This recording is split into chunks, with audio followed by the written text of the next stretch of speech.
ઇન્વર્ટરની ડિસ્પ્લેમાં કંઈ આવતું નથી.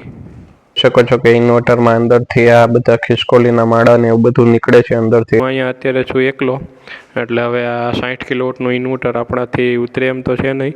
તો પુલ પાસે ત્યાં આપણે બીજું કંઈ વાહન તો મળ્યું નહીં, પણ આ ટ્રેક્ટર એક મળી ગયું છે. આ ભાઈએ મને લિફ્ટ આપી દીધી છે. હવે આપણે ઘૂઘરા ખાઈ લઈ પછી આપણે આગળ જાય રેલવે સ્ટેશન બાજુ. અને અત્યારે જેતપુર ઊભો છું બસ સ્ટેન્ડ પાસે. હવે આપણે જ્યાં સોલાર લગાડેલું છે ને ત્યાં આવી ગયા છીએ. અહીંયા સોલિસનું ઇન્વર્ટર લાગેલું છે અને 2 ડીસીડીબી બોક્સ લાગેલા છે. આ બાજુ એક એસીડીબી લગાડેલું છે. ઇન્વર્ટરની ડિસ્પ્લેમાં કંઈ આવતું નથી. હવે હું તમને અહીંનું જે 60 કિલોવોટનું એસીડીબી છે તે દેખાડી દઉં. એસીડીબીમાં જે રાઈટ બાજુનો કેબલ દેખાય છે તે કેબલ આપણો ઇન્વર્ટરમાં જાય છે. અને આ જે એમસીસીબીમાં કેબલ આવે છે તે આપણો જીબીના મીટરમાં જાય છે. અને આ તમને ડીસીડીબી દેખાડી દઉં. આ ડીસીડીબી તો બધા જ ફ્યુઝ રેડી છે, પણ આ ડીસીડીબીમાં છે ને એક ફ્યુઝ બગડી ગયો છે, એટલે કે એક ફ્યુઝ ઉડી ગયો છે, બંધ થઈ ગયો છે. એટલે એ એક ફ્યુઝ આપણે અત્યારે ચેન્જ કરવો પડશે. અને આ જે નીચેનો પાઇપ તમને સૌથી છેલ્લો પાઇપ દેખાય છે એ પાઇપ આપણે અર્થિંગનો છે. અર્થિંગનો પાઇપ આપણે અહીંથી બહાર લઈ લીધો છે અને ત્યાં આપણે અર્થિંગ બહારની બાજુ કરેલા છે. હું અત્યારે ડીસીડીબીમાં મીટર મારીને ચેક કરી રહ્યો છું કે વોલ્ટેજ બરાબર આવે છે કે નહીં. બધી જ સ્ટ્રિંગના અત્યારે વોલ્ટેજ તો બરાબર આવે છે. મેં મીટર મારી લીધું છે, છતાં પણ ઇન્વર્ટર બંધ છે. એટલે ઇન્વર્ટરમાં જ કંઈક પ્રોબ્લેમ છે. એટલે ઇન્વર્ટર જે સોલિસ કંપનીનું ઇન્વર્ટર છે તેમાં આપણે કમ્પ્લેન કરવી પડશે. હવે તમે જોઈ શકો છો કે ઇન્વર્ટરમાં અંદરથી આ બધા ખિસકોલીના માળા ને એવું બધું નીકળે છે અંદરથી. એટલે હવે જોઈ અંદર સર્કિટમાં જ કંઈક પ્રોબ્લેમ થઈ ગયો હશે. મેં જે આ ઇન્વર્ટરમાં એસી કેબલ મારેલો હતો તે પણ ખોલી નાખેલો છે, કેમ કે તે જોવા માટે કે તેમાં કંઈ બળી નથી ગયું ને. હવે અહીંયા આપણે આ સોલિસવાળા જે કંપનીના કસ્ટમર કેર નંબર છે તેમાં ફોન કરી દીધો. એટલે ફોન કર્યો એટલે એને ડીસી સાઈડના વિડીયો, એસી સાઈડના વિડીયો, ઇન્વર્ટરનો સિરિયલ નંબર ને એ બધું માંગી છે. એટલે એ તો આપણે આપી દીધું. પણ આ તમે જોઈ શકો છો આ જે આ ઇન્વર્ટર છે ને 60 કિલોવોટનું, એ 60 કિલોવોટનું ઇન્વર્ટર નીચે ઉતારવાનું છે અને એના પછી જે આખી અંદરની સર્કિટ હોય ને એનો ફોટો મોકલવાનું કહે છે. હવે હું અહીંયા અત્યારે છું એકલો, એટલે હવે આ 60 કિલોવોટનું ઇન્વર્ટર આપણાથી ઉતરે એમ તો છે નહીં. અને જે આ સોલિસ કંપની છે તેને કીધું કે અત્યારે હું એકલો જ છું તો મારાથી ઉતરે એમ નથી. તો એ કે કંઈક ગમે તે માણસોનું એડજસ્ટમેન્ટ કરીને ઉતારીને ફોટો મોકલો. એટલે હવે પાછું ઉતારીને માણસોનું સેટિંગ કરીને કંઈક કરવું પડશે. હવે આપણે અહીંયા સોલિસનું જે ઇન્વર્ટર છે તે બધું કમ્પ્લીટ કરીને પેક કરી દીધું છે, કેમ કે તેને નીચે ઉતારવાનું કીધું હતું. અને અત્યારે અહીંયા માણસો છે ને એટલે હવે આ ઇન્વર્ટર નીચે તો ઉતરે એમ નથી. એટલે હવે જોઈ શું થાય છે. એટલે અત્યારે આ હું પેક કરી દીધું છે અને બધું કામ અહીંયા પૂરું થઈ ગયું છે. હવે અહીંથી આપણે ડાયરેક્ટ જવાનું છે નવાગઢ. નવાગઢ 1:30 વાગ્યાની ટ્રેન છે, એટલે નવાગઢથી આપણે રાજકોટ જઈશું. અને એની પહેલાં અહીંથી વેગડી ગામેથી આપણે ચોકડીએ જઈશું અને ચોકડીએથી નવાગઢ. અને નવાગઢ રેલવે સ્ટેશનમાંથી એ 1:30 વાગ્યાની ટ્રેન છે, એટલે આપણે ત્યાંથી રાજકોટ 3-3:30ની આજુબાજુ પહોંચી જઈશું. હવે આ જેતપુર ચોકડી આવી ગઈ છે અને આપણે જેતપુર ચોકડીએ ઉતરી ગયા છીએ. અને જેતપુરેથી આ જે પુલ પૂરો થાય ને ત્યાં સુધી આપણે હાલીને જવું પડશે, કેમ કે અહીંયા નીચે એક વાહન મળશે નહીં. એટલે આપણે પુલ પૂરો થાય ત્યાં સુધી હાલીને જવું પડશે. હવે હાલ્યા જઈએ, બીજું તો કંઈ થાય એવું છે નહીં. હવે આપણે અહીંયા પુલ પૂરો થયો ત્યાં આવી ગયા છીએ.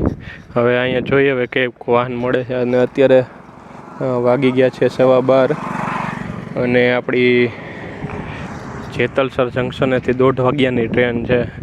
એટલે કલાક જેવો ટાઈમ છે. હવે કલાકમાં અહીંથી 15-20 કિલોમીટર કપાઈ જાય તો સારું. એટલે 1:30 વાગ્યાની આપણી રાજકોટની ટ્રેન ભેગી થઈ જાય. હું ઊભો તો પુલ પાસે, ત્યાં આપણે બીજું કંઈ વાહન તો મળ્યું નહીં, પણ આ ટ્રેક્ટર એક મળી ગયું છે. આ ભાઈએ મને લિફ્ટ આપી દીધી છે. એટલે આપણે જેતલસર જંકશન સુધી તો આ ભાઈ નથી જવાના, પણ જ્યાં સુધી જાય ત્યાં સુધી આ ટ્રેક્ટરમાં બેસી ગયા છીએ. ટ્રેક્ટર જાય ને, હા એ ટ્રેક્ટરમાં આપણે પાછળ ટ્રોલીમાં બેસીને આવ્યા અહીંયા અડધે સુધી. હજી અહીંથી લગભગ 5-6 કિલોમીટર હશે પેડલા. હવે રિક્ષાવાળો આવે છે, હવે જોઈ કેટલાક લે એ.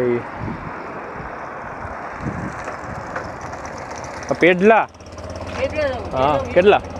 હાલો હા હા આપણે બાયપાસ જ જવું. ના ના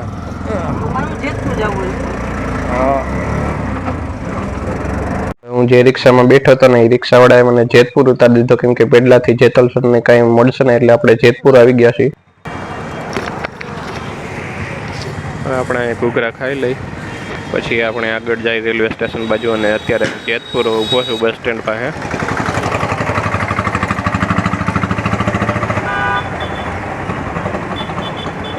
હવે આપણે ઘૂઘરાને નાસ્તો કરી લીધો છે બધું, અને પેટ ભરીને નાસ્તો કરી લીધો. હવે આપણે અહીંથી હાલીને જઈ નવાગઢ રેલવે સ્ટેશન પાસે.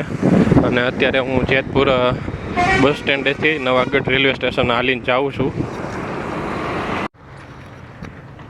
અત્યારે વાગી ગયા છે 1:20, એટલે કે 1:30 જેવું થવા આવે છે. અને ટ્રેન હજી 10-15 મિનિટ મોડી છે, એટલે 1:45 અહીંયા નવાગઢ પહોંચી જશે. અત્યારે હું નવાગઢના રેલવે સ્ટેશન ઉપર પહોંચી ગયો છું.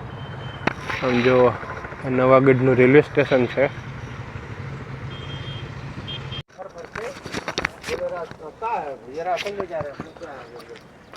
નવાગઢમાં રેલવે સ્ટેશન ઉપર તો આવી ગયા, પણ આ રેલવે સ્ટેશન ઉપર હજી આપણે ટિકિટ લેવાની બાકી, એટલે આપણે અત્યારે ટિકિટ લેવા જઈએ છીએ.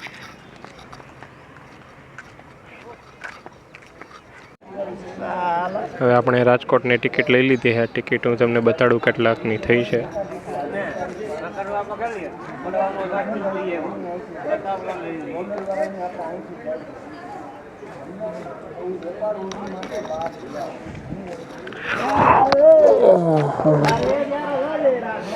જો રાજકોટની ટિકિટ, રાજકોટની લગભગ 45 રૂપિયા ટિકિટ છે નવાગઢથી રાજકોટની. અત્યારે 2 વાગી ગયા છે, અને 2 વાગે હજી ટ્રેન આવી નથી, એટલે હવે 5 મિનિટમાં ટ્રેન આવવાની તૈયારીમાં છે. નવાગઢથી આપણે રાજકોટ લગભગ 2-2.5 કલાક, એટલે 4-4:30ની આજુબાજુ પહોંચી જઈશું રાજકોટ.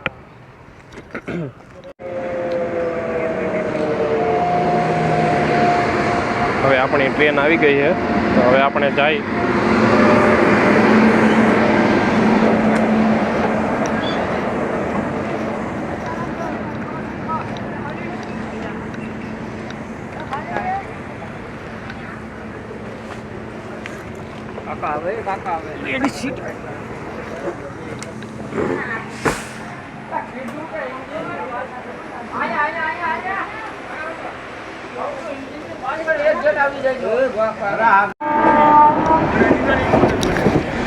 હવે આપણી ટ્રેન ચાલુ થઈ ગઈ છે, અને ટ્રેનમાં અત્યારે જનરલમાં સીટ તો નથી મળી, એટલે આપણે અત્યારે બાયણા પાસે બેઠા છીએ.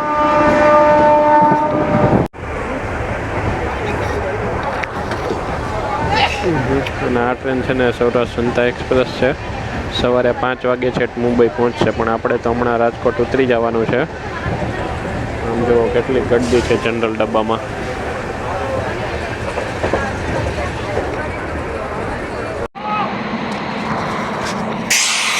હવે આપણે એને રાજકોટ જંકશને પહોંચી ગયા છીએ, અને ટાઈમે જ હતી લગભગ 5 મિનિટ જ ખાલી મોડી થઈ છે. 2 વાગે વીપડી, પણ અહીં રાજકોટમાં 3:30 પહોંચાડી દીધા આપણને. આમ જો આ રાજકોટ જંકશન છે.